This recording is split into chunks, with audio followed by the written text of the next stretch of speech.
Some of the developments from the courts today. The family of the late Tob Cohen wants the Director of Public Prosecutions, Noordin Haji, removed from the murder case, accusing him of refusing to prosecute key suspects who were involved in the murder.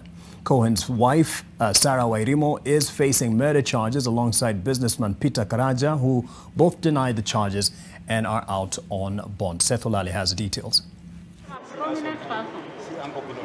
In an affidavit revealed by the late Tob Cohen's family lawyer, Danstan Omari, earlier today at the Milimani Law Courts, it emerged that the Directorate of Criminal Investigations recommended the prosecution of a senior influential judicial officer after indirectly linking him with Tob Cohen's murder between the night of 19th and 20th July 2019 at his residence in Nairobi.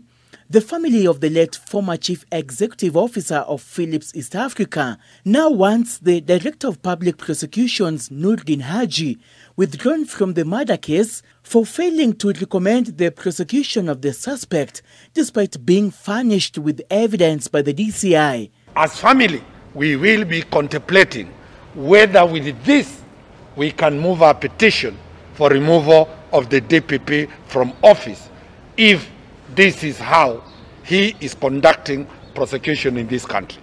In the ongoing trial of the late Cohen, his estranged wife, Sarah Wairimo, alongside businessman Peter Karanja, are facing murder charges.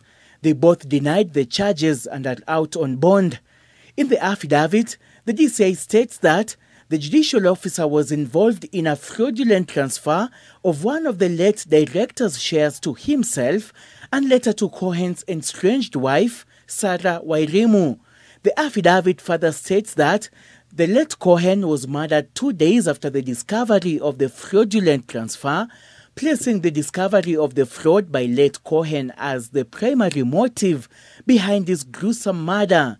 The DCI is asking for the DPP to appear in court to be cross-examined on the basis of his decision not to charge all the parties that were involved in the murder of Tob Cohen.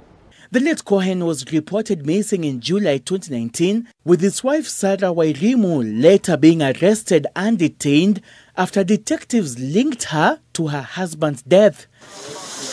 She was eventually charged alongside businessman Peter Karanja. Seth Olale, NTV.